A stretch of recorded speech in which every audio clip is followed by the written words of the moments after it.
Welcome back to the Dean Obeidallah Show. We're live here Friday, January 10th. Third hour on Friday can only mean one thing on this show, and that's what just happened. As we look back at the insanity of the week, joining me now, two returning champions. They're champions in their own right.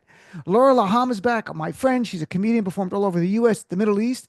She co-produced the show Deadly Sins Comedy here in New York. She was part of the New York Arab American Comedy Festival and a lot more. Laura, nice to see you. Happy New Year. Happy New Year. Thanks for having me. Of course. And also back, Hal Sparks, comedian, musician. He's this band Nerd Halen. You know him from hosting Talk Soup, the Stephanie Miller shows, and TV shows and movies in between. Of course, Infotainment Wars, you can check out right now on YouTube all the time, which I was looking at right before I came on. Hal, 'cause I was just checking what you were talking about the other day. Seriously. So good to see you, Hal. Yeah, glad to be here. Thanks. So let's talk about something that's not fun first, but I know both of you. Laura used to live in California. Hal has spent a lot of time there. This fire is like unlike we've seen wildfires before, but this seems different. And both of you lived in California different times. Is it? Are we just getting more coverage, or is it devastation like dystopian, like Altadena and stuff? I can't. It's like a bomb was dropped, and it just leveled.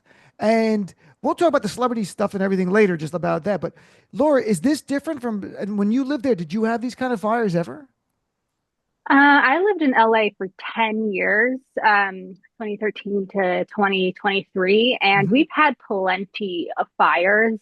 There were a lot of record-breaking fires in that time as well.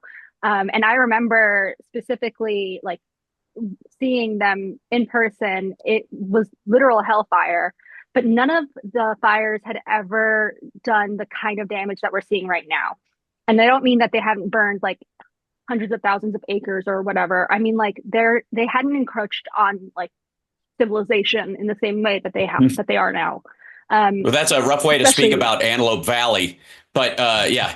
What's well, Antelope Valley? Wait, what's Antelope Antelope Valley? Valley is north of the of San Fernando Valley, and it's the one that gets hit by the most like hot burns all the time because it's a lot of Okay. dry brush and hillsides and farmland. You know, like cattle farms and other stuff. Like Farm Sanctuary has a place there, so they're always having to shuffle their animals around if stuff happens. It's cheaper land. It's very hot. It's very dry. It's up where Magic Mountain is, Okay. north of the city. And that's where you're, yeah, commonly, I think, Laura, probably where you're talking about is like that's where it usually hits is that area. There's just not a lot of right. people.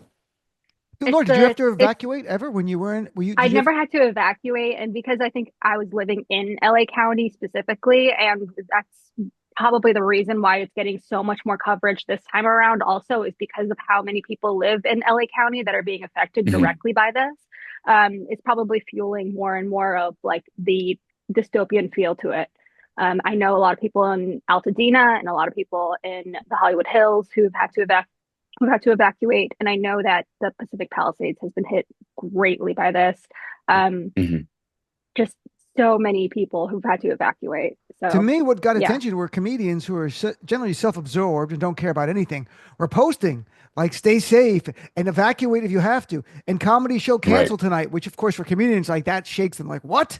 There's no Oh comedy show. yeah. Yeah, and the air was so unclean that they were. So when I saw my friends who are comics, It was like LA in the 90s. like, for a different reason, right? That was smog. This is actually fire. So how? I mean, you Mhm. don't live in LA anymore, right? But I you do. lived. Oh, Yeah. you No. used to. I have a place in LA. Yeah. So I mean, I live in North is this different? Hollywood. Is this different for from what you're seeing as well? Yeah, I mean, as somebody who went through the earthquake, like the big 7.0, 7.2 or whatever earthquake, and all the subsequent aftershocks and the like, and it's kind of like if the LA riots arrived as an earthquake, it happened as a natural disaster in this regard. You remember LA was on fire during the riots at one point, and Sure. there was concern that active fire would be brought to different parts of town, and so there was active measures to stop this thing and create a line. Not dissimilar. The difference this time is the wind. These fires start all the time. There's dry brush in the area because this is a land that is built on dryness, burn, flood cycles. That's how the trees germinate. The natural trees to the area germinate. There are some trees in nature that literally have to be cooked by a fire for their husk to crack open. And we know this. Certain trees that are very resilient against these kind of things. And if you look at some of the houses, you'll see there's a tree in front. Everything else is burned, but there's this tree in front that like still has branches on it that are pretty, they're pretty sound, right? It's not a dead tree now. And part of that is because that's natural to the environment. So we go through this cycle, and you're going to see more than likely some sort of heavy water coming in the next couple of months that will cause mudslides related to this, because that's the cycle we have always lived in. The difference this time and why it spread to these different areas were twofold. One is the wind, like 100 miles an hour whipping through the Santa Ana winds. Yeah. If you ever watched Charmageddon, my stand-up special, I filmed that years ago, and the opening of it, we shot it in Santa Ana, so I make a referential joke to the people of Santa Ana, basically blaming them for all the hot air that kills us every couple of months. The devil's wind.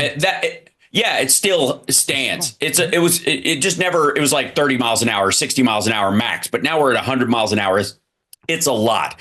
The other thing besides the wind, of course, is that Henry Winkler is absolutely right. There are arsonists that are jump starting things across the land. We've had problems with this along the West Coast for a long time now, from all the way down from Seattle to Oregon to Northern California and now here. So anytime fires break out, there are opportunistic people who come and toss, really? I saw the fire. Yeah, of course. I did see arrests that were made, right? And I'm like, yeah, what a terrible were thing. made, yeah. So, arrests were made, and also, notorious, prolific serial killer from the West Coast, arsonist, was actually a fire chief. So I think it's somewhere in the culture. The culture. Right. Well, the wind, again, they're opportunistic. They do this all the time, but it doesn't take off like this because the wind doesn't back them up. They don't have this giant bellows from Mother Nature, fomenting these fires. It's interesting. The other thing is there's a lot of coverage about celebrities losing their houses. And I don't know, like I was talking to Erin, who works on my show, who watches TikTok a lot. And I was saying, I wonder if this resonates more, that some people believe they know celebrities, right? That's the weird thing. Like, you might know people who are evacuating from the fire, so it's personal. But the people know celebrities and they like Billy Crystal or Mandy Moore or whatever. But I understand on TikTok, it's kind of torn. There are people like, they don't care or don't tell us about the celebrities. Laura, what do you think? This celebrities being impacted, does it make it seem like it's only the wealthy and the famous who are suffering here and not having concern for others? Or does it make it more of a connection for the average person to go like, wow, this is so bad. My favorite comedian had to flee their house and it was burned down. Yeah, that's a good point. I think the coverage about the celebrities who are losing their homes and losing their properties, it can have one of two effects, right? Like, one, people are able to put a face to the names of those who are suffering loss. And like you said, the people in the rest of the part of the country, so all over the world, have these parasocial relationships with these celebrities, especially online. They feel like they've connected with them and know about their everyday lives. So like they feel more connected with what is being lost, or they really are off put because they care more about the like normal everyday people, non-celebrity people who have may not have the same resources to recover from like that same loss, but are also still dealing with literally the exact same loss. I think honestly, if you're worried about celebrities, don't worry. I lived in LA for a long time, and there are plenty of name-dropping influencer wannabes already shedding tears for you. So save your electrolytes. But if I'm being honest, I'm more worried, like personally, more worried for the people who actually like work in those homes, which are like everyday normal people who now also have to navigate that loss without the resources. Yeah. For the record, like our guitar player in Nerd Halen, Caleb, lived in an apartment in the Palisades. It's gone. He fled with his wife and his son. They're staying in a house south of there, but he goes to a special school because he's neurodivergent and the kid. And so they're going to have to make special accommodations like crazy. And he lost everything. They threw whatever they could in the car and got out of there. They probably had about 20 minutes to gather their life up and split. That's it. 20 minutes. Yeah. His father, who's elderly, luckily was visiting his brother at the time the fires broke out in Culver City. It was just across the city, which, if you know LA traffic, could be 100, days in the wasteland trying to get home. Right. But his childhood home that he grew up in, the Palisades, where he was raised, went to high school, all that kind of stuff is gone. His mother's ashes were in the house. Every memory they ever have, they're all gone. So the the thing about LA that people, maybe the attention to celebrity kind of draws attention away from, is that the support staff and the secondary, hump actors, those of us that are, C-list because allegedly we never went to the baby eating parties and they just won't let us in. Work for a living, work very hard for a living, scramble for every residual, and all the stand-ups that you're talking about are doing everything they can to afford an apartment relatively close to Sunset or relatively close to Santa Monica, someplace that's passable as California, so that they can, at least enjoy the struggle a little more than just kind of, a Hollywood apartment that they share with 9 other people. So most of the people, you'll hear about the celebrities, 12 of them, but the 35,000 families displaced are prop masters' families who are putting their kids through school, working 4 projects and doing 2 student films to be friendly to somebody who went to USC, and it's, they know their kid. So right. Yeah, I appreciate you bringing that down like that, because as of now, almost 200,000 people have been forced to leave. But the weird thing, Laura, is I was watching some of the reporters, and I understand they're covering it almost very sterile, very like in that house. Oh my God, that house just caught on fire, and they're showing it, right? But those homes are people's dreams. Some are going to have no insurance. We're learning about cancellations of insurance before this.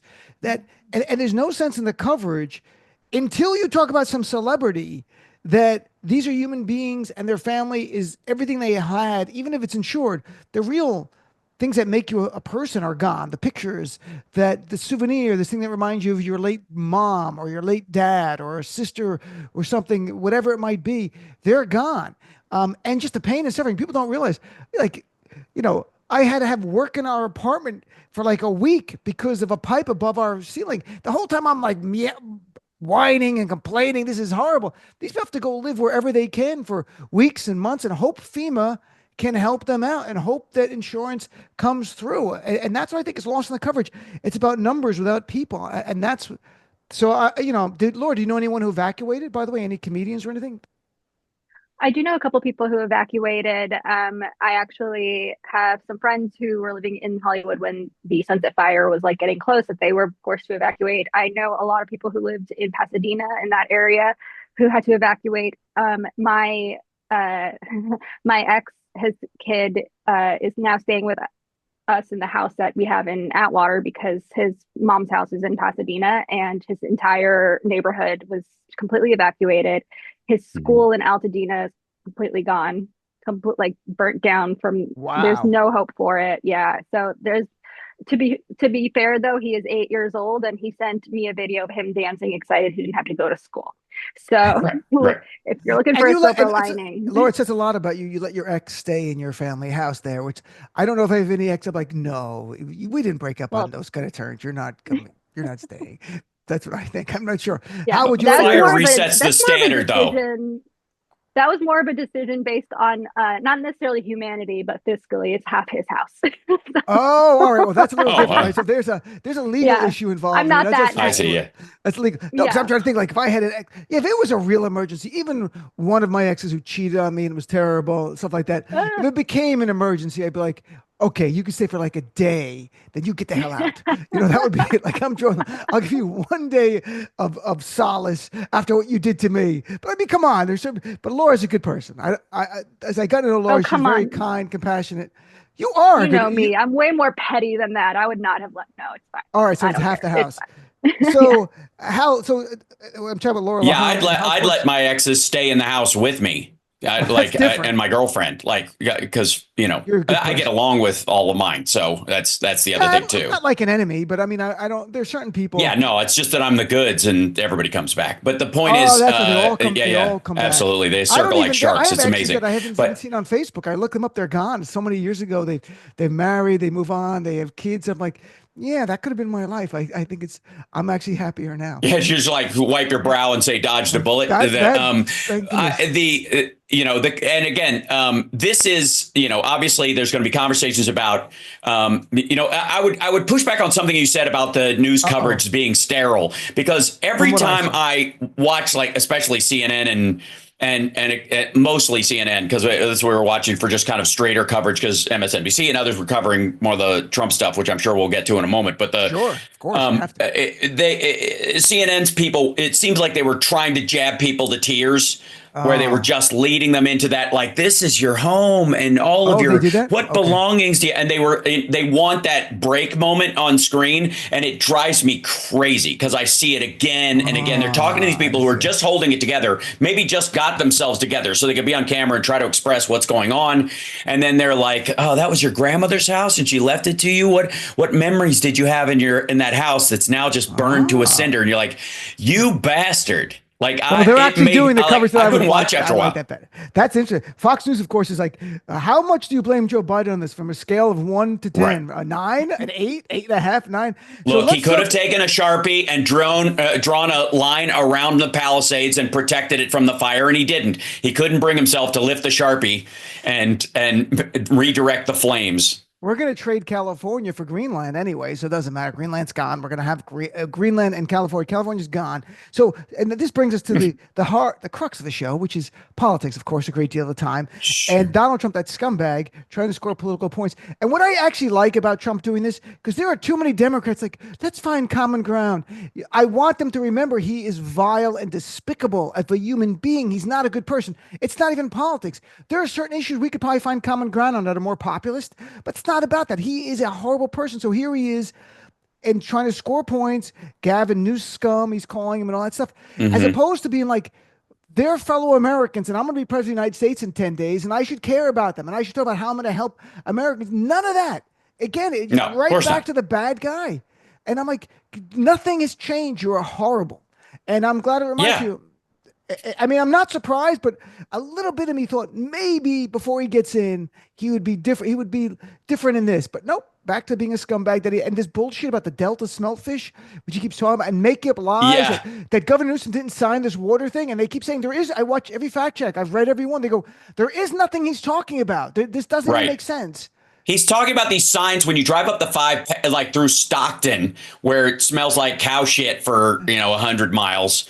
That there are all these signs like, the California governor is stealing our water, that kind of stuff, because these people want to divert water inland to these big swaths of land that they used to do, but they don't anymore because it's a waste of money and it's a waste of resources and it's ridiculous and it's environmentally dangerous. And these people didn't want to move their farms. So where they're growing almonds and stuff like that, which is a high cash crop and requires a ton of water. And they're all mad about it. So they put billboards along the road. When you drive up the 5, you'll see these things. And so he saw some when he was out near Bakersfield or some nonsense doing one of the only few, the rallies he can do in California. And he saw these signs and then just latched his brain onto it. And these signs have been up since 81. So it's the movie Chinatown. They've been up there since. Totally. Yeah. It's like the mall. It's like he watched Chinatown and it was like, they take your water, they cut your nose. These people are crazy, So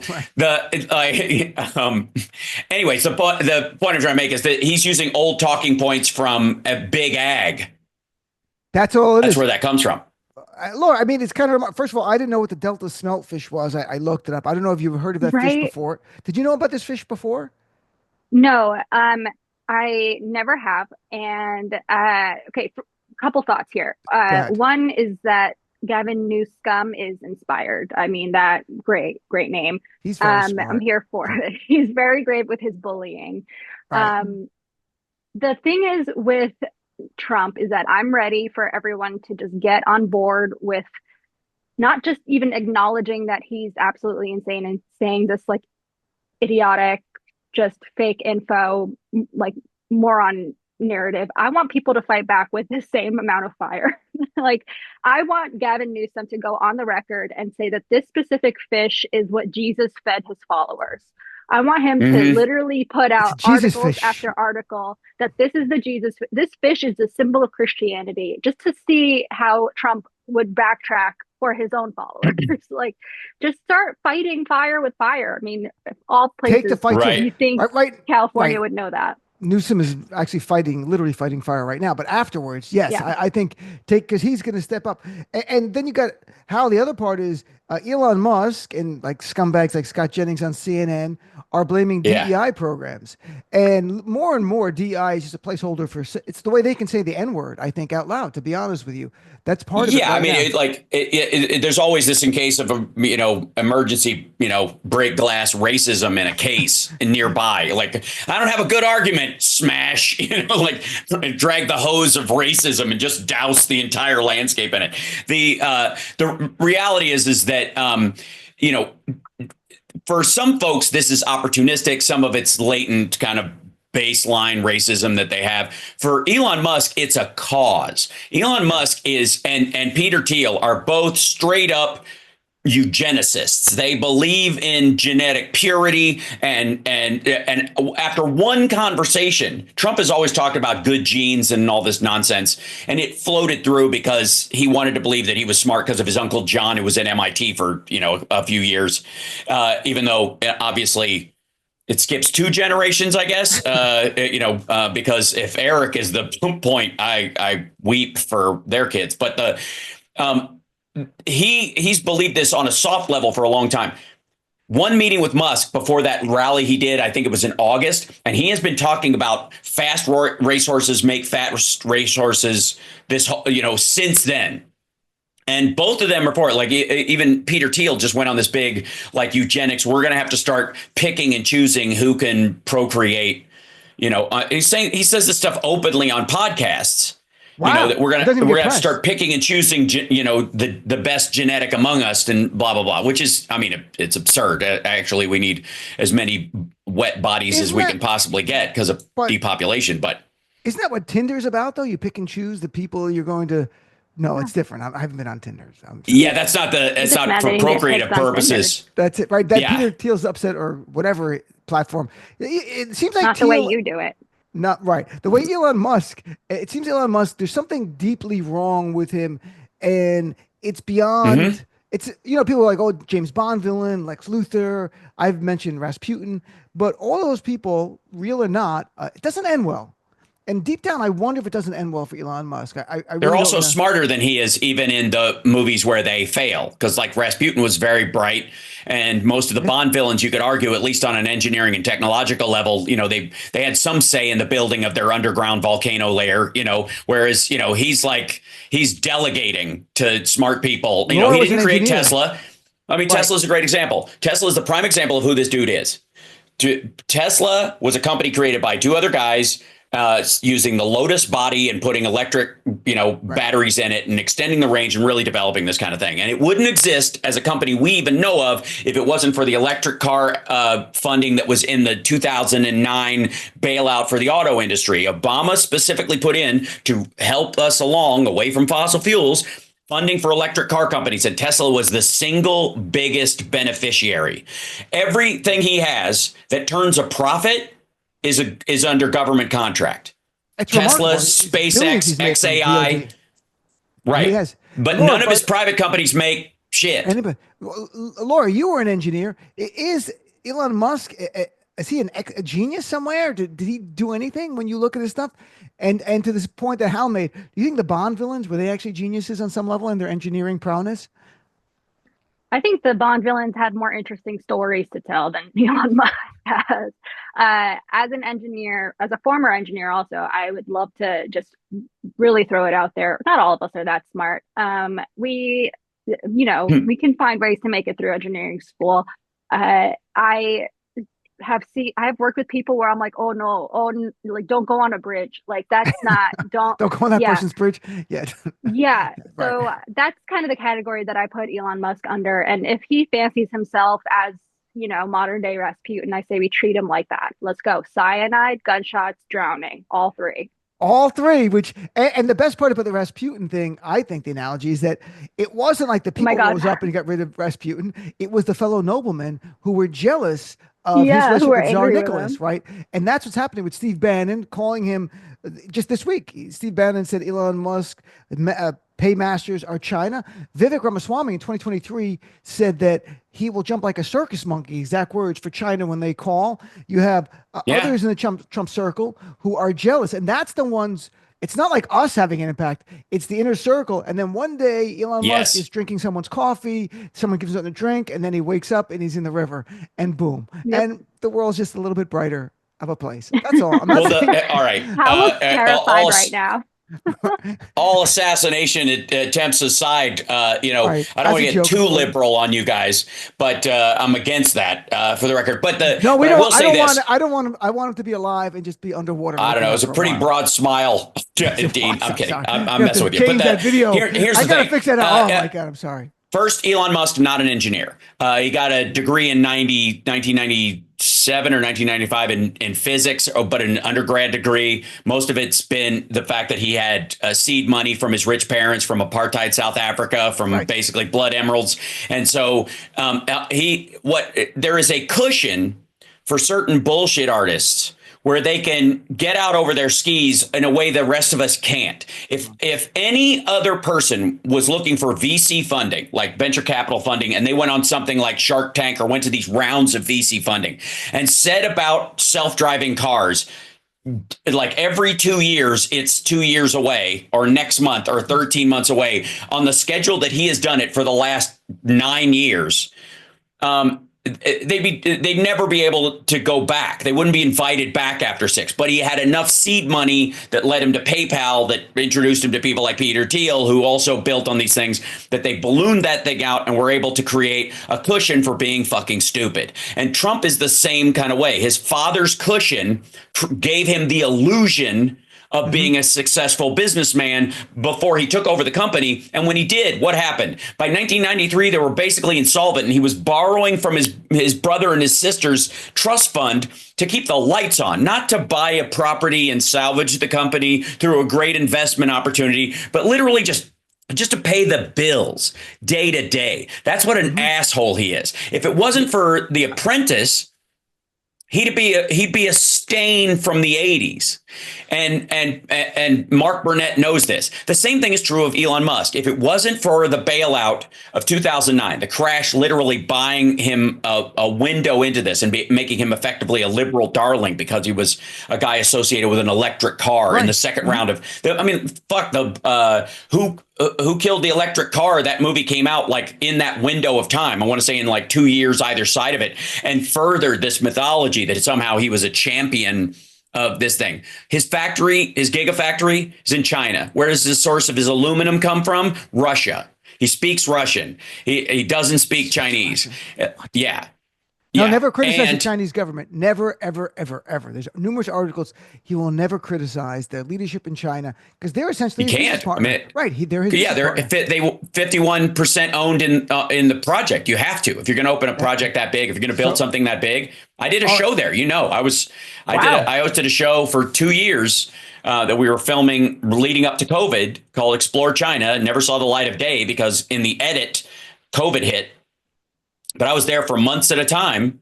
And I don't know about house fire. All right, we got to take a break. We got to come back and talk about the Jimmy Carter funeral, not the funeral itself, but the people talking and how it really upset a lot of people and a lot more. TikTok, will it be banned? We're going to find out pretty soon. Honestly, we're going to know in the next week. Let's take a break. Be right back with more of what just happened with Laura Laham and Hal Sparks right after this.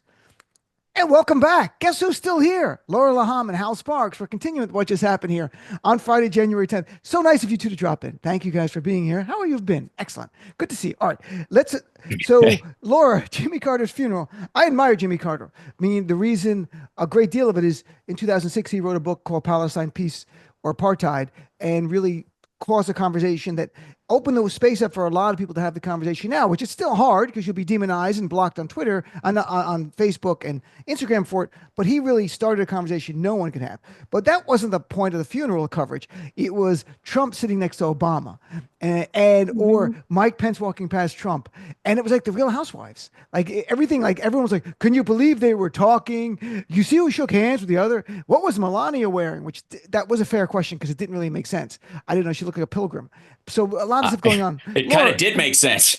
She's a pilgrim. I don't know what's going on. Nothing makes sense. Like I watched this surreal moment where Trump is there with Obama and with Vice President Harris there and Biden. Carter was kind of there. And the Clintons were there. Carter, of course, he was there in spirit.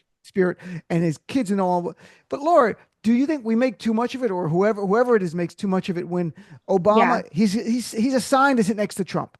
At first, it looked like to Obama, it's like on the plane with a guy sitting next to him just won't stop talking, and I'm like, oh boy, Obama's going through a tough time here. But then he did engage a little, and I've been in there where you're like, okay, you're gonna throw something out, and Trump just laughs, whatever. What is your take? Any takeaway from the Carter funeral?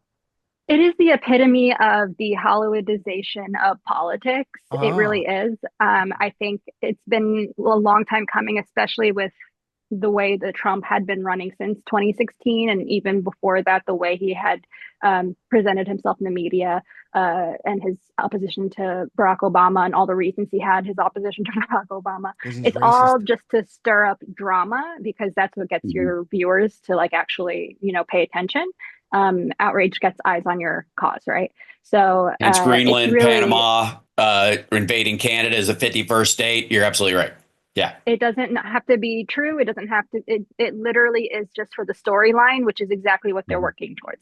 I think one of the things that probably upset people the most about the coverage of the funeral was we got to peek behind the storyline of these two fighting factions who can't stand each other, who were supposed to be opposed to, like, one you will live and die for.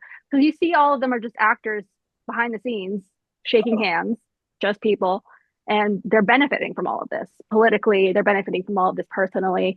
So I can understand the outrage, because it's really just like a peek Okay. behind the curtain. It's very Yeah. interesting. Okay, here comes Hal. Hal, let's have Yeah, some because drama. I'll push back on that some What? because like I went to when I was at Politicon years ago. I was stunned by Van Jones and Ann Coulter basically snogging backstage, before and after their debate. And when he walked off the stage with her during the debate, they were both going, "I wasn't too hard on you, was I? I didn't mean anything," but they were tap dancing around. Mine on stage there, it's World Wrestling Federation, Right. but backstage they were kissing each other's ass.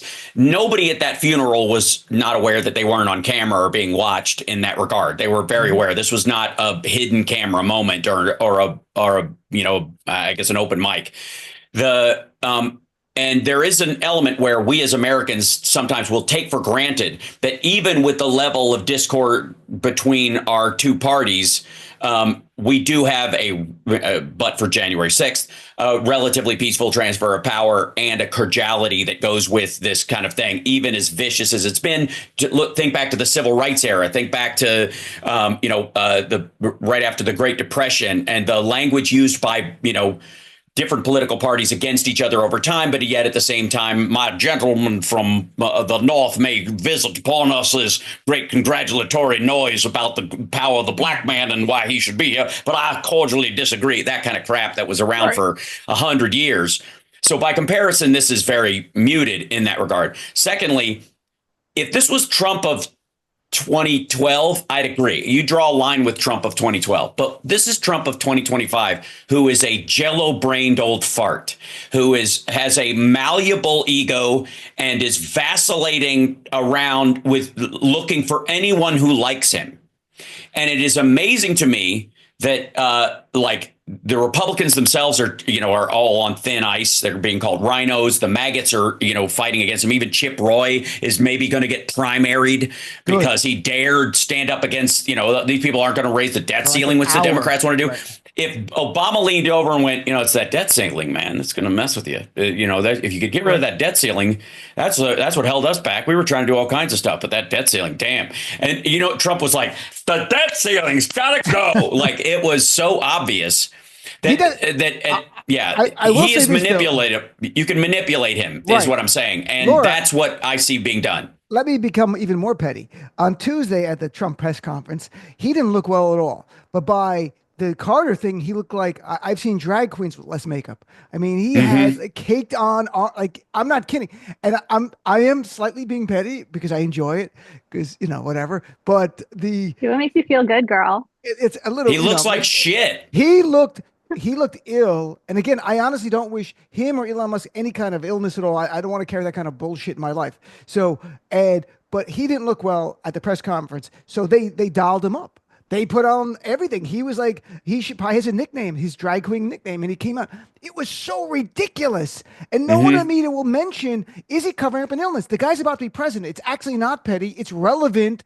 If there's some health issue, we don't know Did you see the anything. bruise on his hand? Did you see? Okay, He has the he had bruise on his this. hand.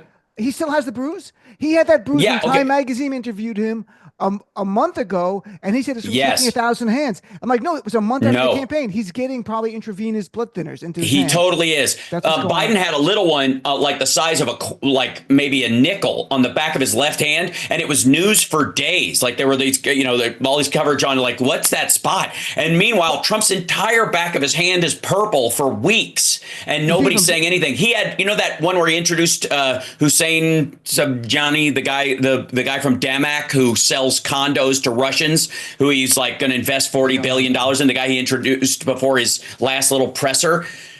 Trump's standing back behind him. Look at his hand. Just go check it out afterwards. All right, It's Laura, can you get blazingly pettier? yellow I'm because they talking about cover it with makeup. Right, he's talking about his hand. Is it petty, or do you think it's relevant? I mean, are they covering up something? He'll be 79 in a few months. What do you think, Laura? Where do we draw the line? It's a rough That's 79. what I would. I mean, I'm going to throw that to Hal because I want to know if you think there's a reason that the media isn't covering it in the same way that they did for Biden. I think they're afraid. I think maggots go after him. And also, if you bring up his, let's say he's going to, there's somebody posted on Shitter a little bit ago, because I'm not on there anymore, but occasionally stuff will cross over onto Blue Sky. And they were like, if he dies of anything but natural causes after his 100th birthday, Trump, if he dies, then the liberals should expect a hot war from MAGA or whatever, because they're like, and why is that guy posting that thing? Because Trump looks like shit and he looks like he's going to die. And everybody's afraid to talk about his health because he's old and he doesn't. But again, Trump believes, and I'm serious about this, Trump believes that you are born with a finite number of heartbeats. And if you exercise, you use up more heartbeats. So it's better not to exercise. That he got this from Jim Fix or somebody else makes no that he sense. watched. No, it's fucking ridiculous. But he believes it. He really does. Right, he does. No, I know he won't work out. And that's the thing. I mean, what if Trump ultimately dies by choking a Delta smelt fish, like on a sandwich or something like that? Something that he's mocked. He's not going to eat. He eats one fish thing. The fish He eats one fillet. fish. The McDonald's. fish from McDonald's. But you know But what he they does? make it He Delta calls it the Selfish. fish delight. He doesn't know the name filet of fish. He calls it a fish delight. And they have problems all the time because they send like assistants and stuff. Like he wants his lunch. He wants this. And he'll like, I want four fish longer. delights. This is why he's alive. Evil. His 3 siblings have all died. And he wasn't the youngest. Like they have all died. Like, I mean, he's the last one standing of his generation, of his brothers and sisters. And but they also didn't have an entire matrix of people keeping them alive in the same way. That's fair enough. Like Walter Reed. That's fair enough. And speaking of Trump, earlier today, we had his sentencing. I'll put that in air quotes because we all knew what was going to happen. So Donald Trump was convicted of 34 felonies by a jury right here in Manhattan, where I live, for cheating in the 2016 election. It wasn't hush money. It was cheating, as Alvin Bragg, the DA, made it very clear. Cheating, 34 It was felonies. election interference. It was election interference. He, in his statement to the judge, he was defiant, basically saying, I'm going to do this again because it's all bullshit. And he got 0 penalties. Laura, I mean, I guess look, we're from Middle Eastern heritage. It's not like I'm immune to understanding how corrupt systems work, but I thought it would be a little different in America. And this judge did what the DA said. The DA did not recommend jail time. The DA recommended unconditional discharge. And the judge is like, well, generally they follow the DA here. But the whole system is rigged to protect this guy. Yeah. Yeah. That's it. Yeah. Yeah. Correct. That is true. So what does it take? Does it take a competing warlord? What do we need? Like if you're going to impose? No, it takes him losing the election. What it would take is the same type of intervention that America has forced in the Middle East. Another country needs to decide that our democracy is not working and the way that we're running our country is not correct. And they need to put military intervention means in place and take out our government and place a puppet in their place. And then we'll be all good with our new democracy. Never mind that we don't have any more resources or the vast amount of civilian casualties. Never mind that. Right. I also, let's be honest here, like just because Trump has been convicted doesn't mean he's the first felon to be the president of the United States. I think uh, maybe even probably because I'm from the Middle East. I think it's very obvious how many war criminals have been literally in the Oval Office over the last few years, especially Just now, never convicted, given never charged. never convicted, never charged. And not only never charged, if the ICC even tries to convict a international war criminal, the House just passed sanctions against the ICC instead of following international law. So, I mean, like you said, the system isn't for us. Right. 45 Democrats voted for the issue with international law is that it's not an international law unless all nations, or at least the nations engaged, all follow it. That would make it like sectarian nationalist law for a sector of whatever. Because like the CSTO, which is Russia's version of NATO, has rules about engagement that are way different than, say, NATO's. NATO has all kinds of rules about civilian engagement. CSTO has none. So that's kind of cool. That's the group I want to be in. If I had to pick, I mean, why have any rules? At this point, my whole view's changed. The rule of law means nothing. If you're wealthy and powerful. Really? If you're so chemical and biological weapons. Dean Obeidallah wants to go on the record as being pro chemical and biological weapons. Back in America. And what Donald Trump has done is destroyed the rule of law. So when you hear no one's above the law, you have to laugh. There was an MSNBC legal analyst today who actually said on air, I'm not kidding, well, even though Trump got no punishment, him being a convicted felon shows that the justice system works. I'm like, shut up. Shut up. You stop lying to us. It doesn't work. The wealthy and powerful are never held accountable. And this is the question. I think the material question I would have for both of you guys is like, how do you materially carry that out? Does he serve as president from jail?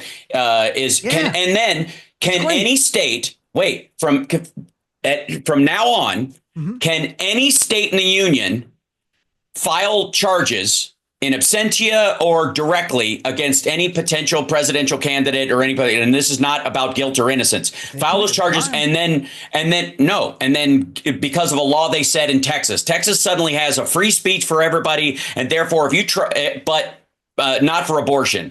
And so if you try to promote abortion across state lines, you believe that the Commerce Clause should protect women and they should be able to get the abortion medication across state lines, that Texas can decide that's a felony within their state, and they can charge somebody outside the state with an internal felony to the state and just by, convict them in absentia, essentially, on a state charge. And then that person can no longer run for president or is no longer, if they're not put in jail, or they were seized in Texas. It's a very interesting academic argument because that's legally what would be the standard then. That would be the standard if Trump is put in jail, and that's what Mershon I think was struggling with. Trump could have had the whole White House in prison.